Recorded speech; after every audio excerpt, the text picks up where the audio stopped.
From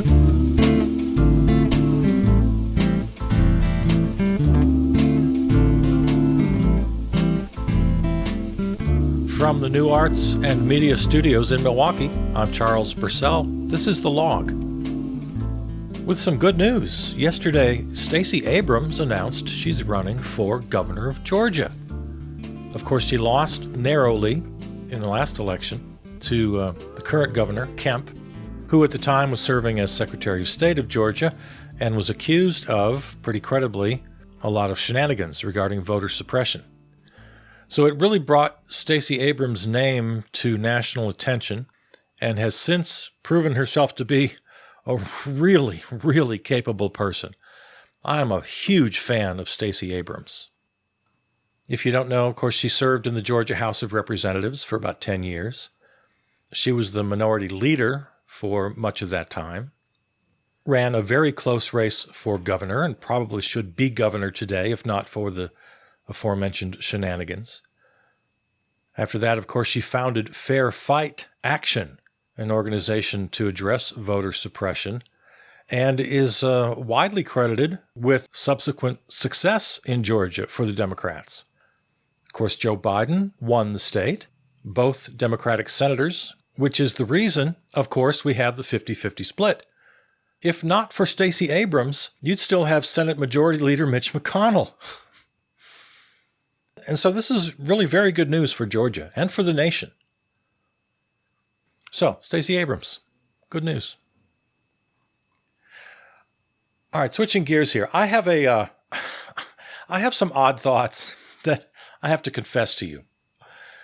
I'm kind of pleased by this whole flash mob robbery movement we have going on, or the so-called smash and grabs. Now, I know this is terrible. This is terrible law breaking. But I can't, and it's happening all over. It's funny how movements like this happen. I mean, they're not coordinated. Of course, I'm sure you've seen the stories, right? These large numbers of thieves, 10, 12, 20, 50 of them, will just overrun a store and they'll just grab. And for the most part, they're getting away with it. One example, Lakewood, California. Let's see, where was this? A Home Depot. I guess they caught 4 of them.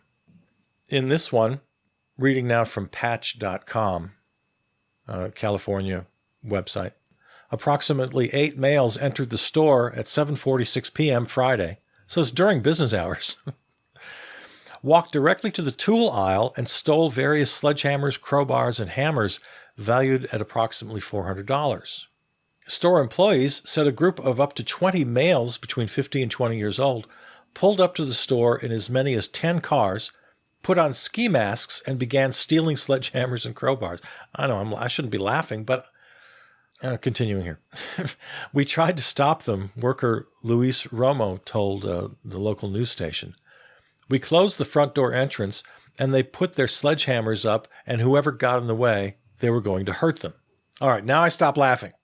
I promise you. I'm a zero-tolerance violence guy. None of that. Okay. The group threatened one customer, but he got away, Romo said. There were several such incidents on Black Friday. Police in Los Angeles and cities elsewhere across the country spent much of their holiday weekend patrols looking for suspects in a spate of flash mob robberies on Friday, part of a surging U.S. crime trend in which groups of thieves swarm a store, ransack the shelves, and flee. Now, I shouldn't be taking this lightly. I'm not for crime, but just the nature of this thing is so irreverent, so disrespectful to big retailers. And the fact that we started hearing about this on Black Friday, and now we've had a few more. Minnesota, another example. I'm sure there are many others. I guess the reason I have kind of a soft spot for this is because, at least what I've read, and you could correct me. Please do. If I'm wrong, correct me. I haven't heard about any physical violence. Nobody's been hurt. Nobody's been shot. They're not coming in with guns. No, they're just coming in 9, 10, 15, 20 at a time, and they just do the smash and grab. It shows a complete and utter disregard for retail consumerism, which I share.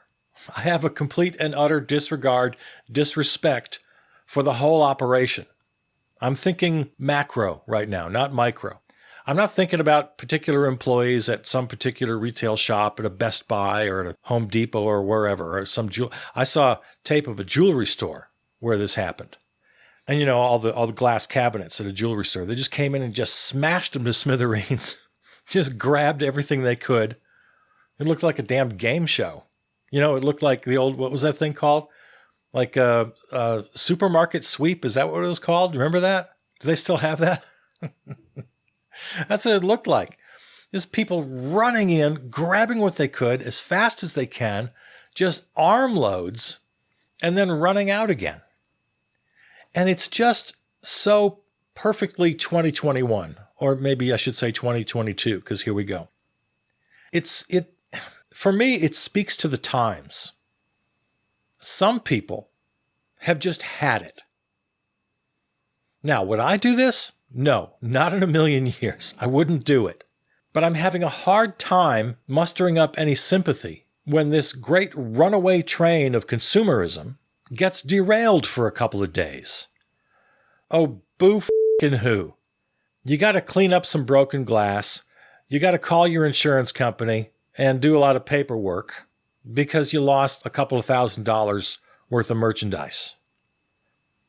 They're not robbing from people. They're robbing from companies. And yes, there's a difference. There's absolutely a difference. Now, it's crude. Absolutely. I'm sure these smash and grabbers aren't going out with this stolen merchandise, fencing it, and then giving it to the poor. No, I don't believe that for a second. But this giant middle finger to the so-called order of retail consumerism just warms my heart, I gotta say. Because when you zoom out and look at this at a macro level, the very existence of these big retail stores and all of these consumer goods and all of these gadgets and all of these high-end, high-priced jewelry and electronics, and just the fact that we have built these temples to consumerism, the fact that they exist at all, and that people flock to them. Consumer spending has just gone through the roof at a time, even during the pandemic, at a time when we know about income inequality, we know about especially how rampant consumption is ravaging the earth. The stores themselves, the institutions themselves, that's what offends me. That's what I'm offended by. Just the fact that they exist and that people keep flocking to them. And we've all been brainwashed and hoodwinked into believing that this is how the world ought to work. We got to keep digging more resources out of the earth, and we got to turn all these resources into useless, shiny crap, and we got to package them in plastic and ship them halfway around the world, and we got to sell them, and we got to make a profit, and all the shareholders have to collect their dividends. And we have to have a multi-billion-dollar advertising industry to convince us all that we need this stuff. And then families go into debt to give each other gifts to prove they love each other, or to fill the void in their own pathetic lives through consumerism. That's what I'm offended by. That's what's obscene to me. That's what's violent to me. So these smash and grab flash mobs appear to be, and I'm not making any case. This is just my gut reaction. But for me, they represent a clear and just complete disdain for that order. Do I condone it? No. Would I do it? No. Does it put a weird little smile on my face? Yes. Yes, it does. Smash and grabbers, you've made me smile. For all the wrong reasons.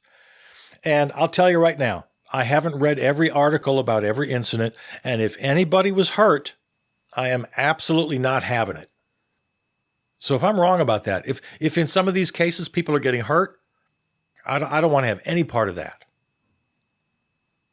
But looking at this with a wide lens, the huge middle finger to the establishment that this represents, I can't help but be slightly amused by the whole thing. And especially when you put it next to the other news that we're seeing, huge shifts in attitudes regarding workplaces. The so-called Great Resignation, people quitting their jobs. Again, not a coordinated effort, very much akin to this flash mob thing.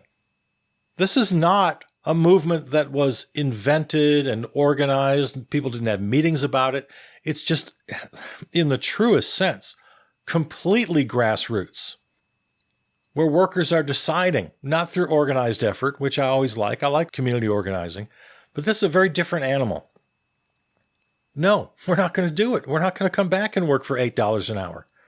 And in pretty much every sector, education, childcare, retail, fast food, restaurants, hospitality, so many industries who just can't operate anymore because the old model isn't working.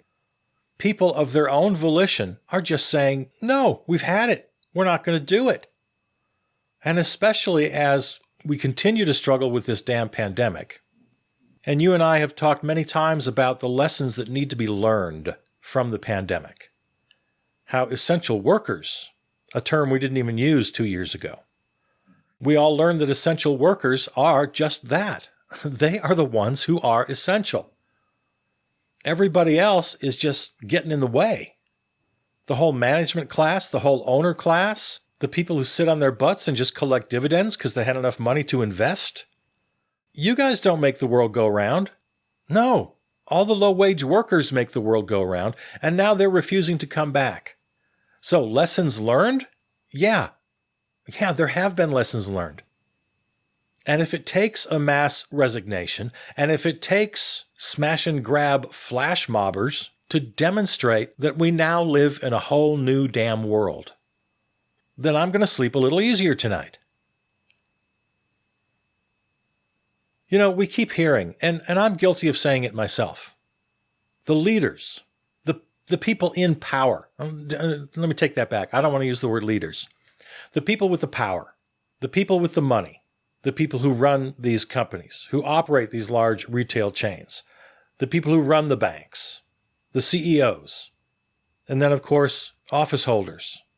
We keep hearing, and I've said it myself, we can't count on them to make the changes we need, the changes for the environment, the changes for social and economic justice. We can't just ask them, please, will you do the right thing? Change has to come from the bottom, from the people. It's not enough to ask. We have to demand. We have to absolutely force their hand. We have to make it happen. Well, that's a nice thing to say. But how? That's where it gets awfully complicated and awfully sticky. And I haven't had good answers for you. Don't come to me. I'm nobody's guru. I just have the same old tired suggestions. Well, make sure you vote. Make sure you, maybe you can boycott or strike or, write letters and emails and make phone calls to your representatives. Get out in the streets and march. Those are all good things, and we've been doing them for the entire history of this nation. So that's why my heart swells a little bit when I read these headlines about literally every sector of the economy having a hard time because essential workers have decided that they're done. They're not going to take it anymore. This is exactly what we're talking about. The people have to make things happen.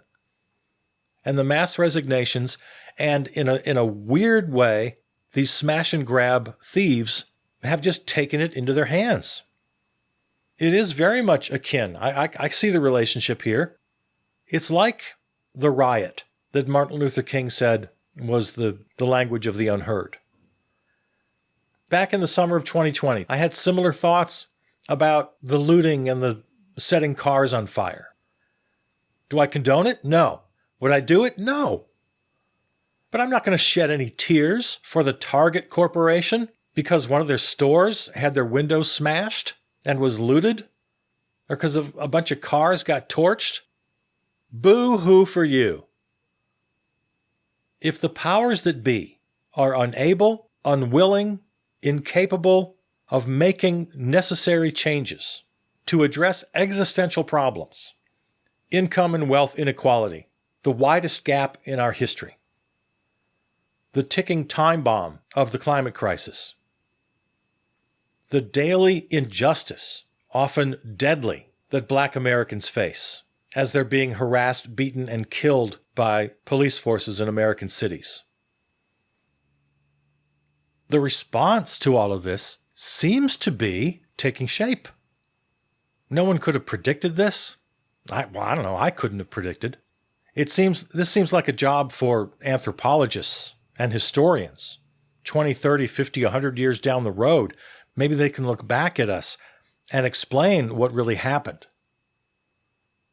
So, to the future anthropologists listening to this podcast, you'll know if I'm right or wrong. But my initial response to this is that there seems to be a grassroots, from the bottom up, visceral response to existential injustice. That's what it looks like to me. What do you think, future anthropologist? Am I onto something? Was I right? By the time this gets to you, 200 years down the road, you can tell me whether I'm right or wrong.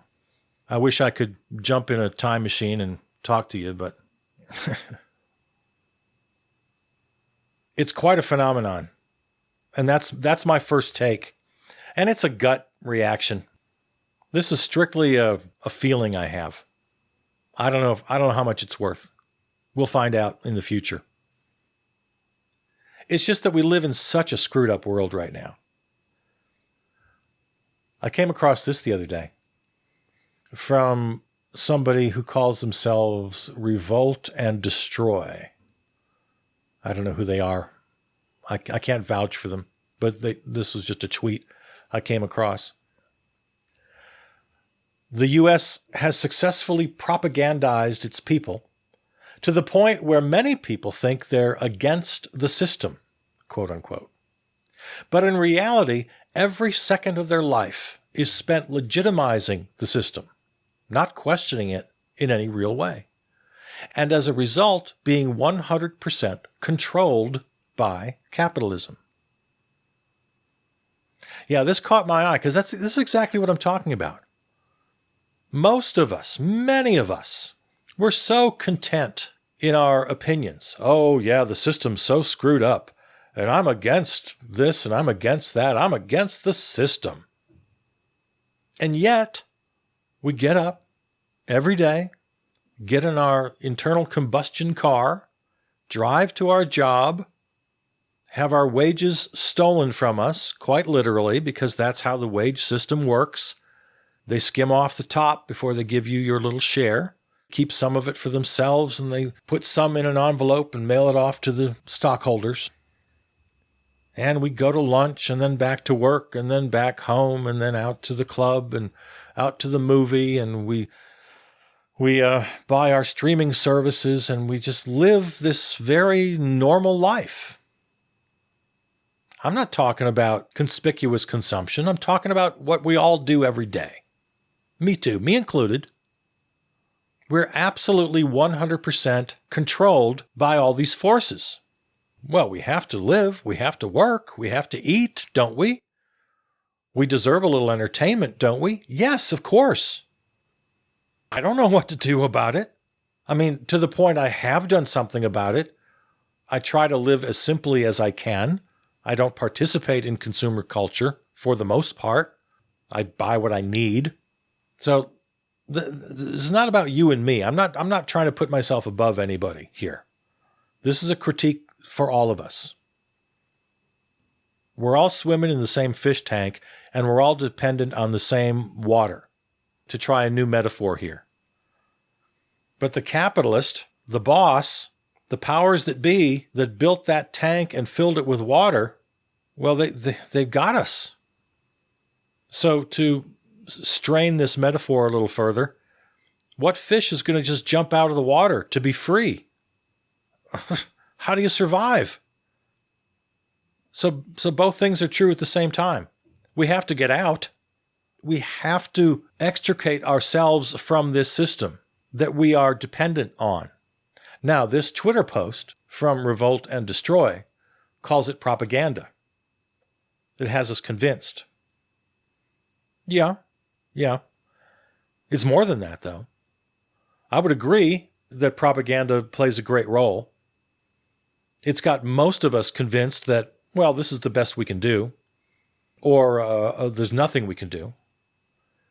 And to a certain extent, that's right, because it's not only propaganda, it's complete and utter control of the levers of power. We are quite literally being held hostage by a system. And many of us recognize that we're captured, that it's unjust. But are we going to be the fish that jumps out of the water? Or are we going to acquiesce to the propaganda for the sake of our own sanity? Well, I got to be happy. I've got to function. And as long as I have to live in this fish tank, I know you're getting sick of this metaphor. I am too. At least I'll try to be happy.